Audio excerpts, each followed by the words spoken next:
ప్రభుత్వ ప్రజా వ్యతిరేక విధానాలు నిత్యావసర వస్తువుల ధరల పెరుగుదలపై కృష్ణా జిల్లాలో తెలుగుదేశం పార్టీ చేపట్టిన సైకిల్ యాత్ర ముగిసింది. 16 రోజుల పాటు జిల్లాలోని అన్ని నియోజకవర్గాల్లోనూ తెలుగుదేశం నాయకులు సభలు నిర్వహిస్తూ ప్రభుత్వ విధానాలను ఎండగడుతూ యాత్ర సాగించారు. ముగింపు సందర్భంగా మచిలీపట్నం కోనేరు సెంటర్లో భారీ బహిరంగ సభ నిర్వహించారు. ఈ కార్యక్రమానికి టీడీపీ నేత ఎర్రన్నాయుడు, తెలుగు మహిళా అధ్యక్షురాలు రోజా తదితర రాష్ట్ర నాయకులు ముఖ్య అతిథులుగా హాజరయ్యారు. ఈ సభలో టీడీపీ నేతలు ప్రభుత్వ విధానాలపై తీవ్ర స్థాయిలో విరుచుకుపడ్డారు.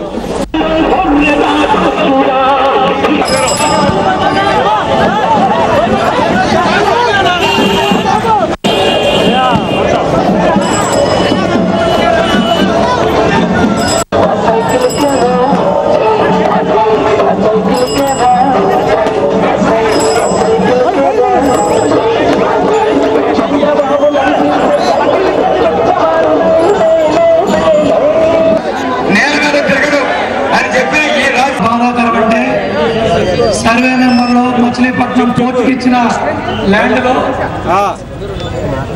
1200 ఎకరాలు కేంద్ర మాజీ మంత్రి సుబ్బరామరెడ్డి గారికి కట్టబెట్టబోతా ఉన్నారు.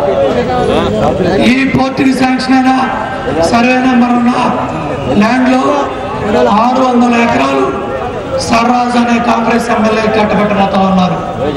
అదేవిధంగా తవిసపూడి మంగినపూడి దగ్గర 500 ఎకరాలు కబ్జా చేయడానికి ఈ ప్రాంతంలో ఉన్న కాంగ్రెస్ నాయకులు, మంత్రులు ప్రయత్నం చేస్తా ఉన్నారు. కాంగ్రెస్ పార్టీ కానీ, కాంగ్రెస్ ప్రభుత్వానికి కానీ రాజశేఖర రెడ్డి ఆఖరు ముఖ్యమంత్రి, రాజశేఖర రెడ్డి ఆఖరు ముఖ్యమంత్రి, రాజశేఖర రెడ్డి ఆఖరు ముఖ్యమంత్రి అంటే కూడా పేదవాడైపోతున్నాడు. మరి ఈ రోజున్న నిత్యావసర వస్తువుల ధరలకి ఏమీ కొనలేని పరిస్థితిలో కేవలం 2 రూపాయల కిలో బియ్యంతో ఏం చేసుకోవాలి అంటే నీళ్లు పోసుకొని గంజి తాగండ్రా మీ బతుకిది సాలు అన్న విధంగా కాంగ్రెస్ ఈ రోజు రేషన్ షాపుల ముందర మరి వైఎస్ రాజశేఖర రెడ్డి గారి ఫోటో పెట్టాలి, కిలో 2 రూపాయలు బియ్యం ఇచ్చిన దానికి అంటారు.